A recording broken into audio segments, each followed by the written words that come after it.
Merci Madame la Présidente. Donc cet amendement porte sur le recours collectif, qui est une voie de recours qui nous semble particulièrement pertinente contre les acteurs et actrices de l'Internet quand sont en jeu des collectes de données. Ce type de recours permet de mettre à jour, de notre point de vue, de manière probante à la fois le caractère massif de la dimension systémique de la pratique attaquée.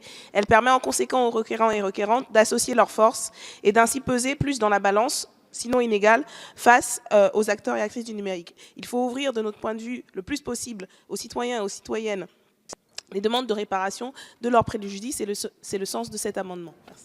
Je vous remercie. La présidente, effectivement, aujourd'hui, la loi de janvier 1978 prévoit la possibilité de mener une action de groupe quand plusieurs personnes physiques sont victimes d'un dommage ayant pour cause commune un manquement de même nature aux dispositions de la présente loi par un responsable de traitement de données à caractère personnel ou un sous-traitant. Mais cet article ne prévoit pas un certain nombre de cas, notamment lorsqu'il n'existe pas d'association agréée ou lorsque celle-ci n'agit pas ou est dans l'incapacité de le faire. Donc cet amendement vous propose d'apporter une solution dans ces situations et de permettre à des personnes, à ce moment-là, de pouvoir être représentées par un avocat dans 4 situations, notamment lorsque les associations n'existent pas ou lorsqu'elles ne sont pas en capacité d'intervenir sur les sujets.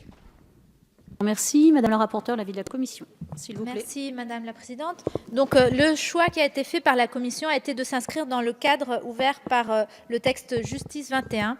Dans cette loi, il est prévu que seules les associations agréées et les associations régulièrement déclarées depuis 5 ans au moins, dont l'objet statutaire comporte la défense d'intérêts auxquels il a été porté atteinte, peuvent exercer l'action mentionnée à l'article 62.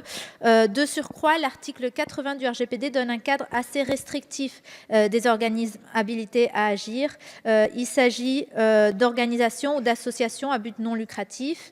Donc la place des avocats n'est pas considérée. Donc avis défavorable. Je vous remercie. Madame la ministre, l'avis défavorable également. Avis défavorable. Je mets donc aux voix ces amendements identiques 70, 73, 109 et 150 qui ont reçu un avis défavorable Commission et gouvernement. Qui est pour? Qui est contre? Amendement rejeté. L'interdiction de la collecte de certaines données personnelles sensibles visant explicitement à l'identification d'une personne doit demeurer, selon nous, la grande exception, notamment lorsque cette collecte, faite par des organes étatiques, l'est pour des motifs de sécurité intérieure. Ces motifs sont évidemment compréhensibles et justifient une dérogation, et cette dérogation doit cependant être autant encadrée que possible.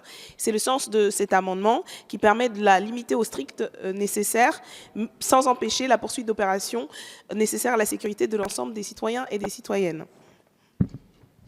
Je vous remercie.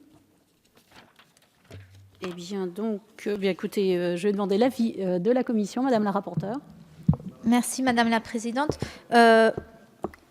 Oui, il me semble que la notion de risque majeur n'est pas très claire. C'est une notion qui ne se retrouve pas dans d'autres dispositions législatives de ce type et que l'encadrement existe puisque le Conseil d'État fixera la liste des traitements autorisés à déroger au droit à la communication d'une violation de données en présence d'un tel risque.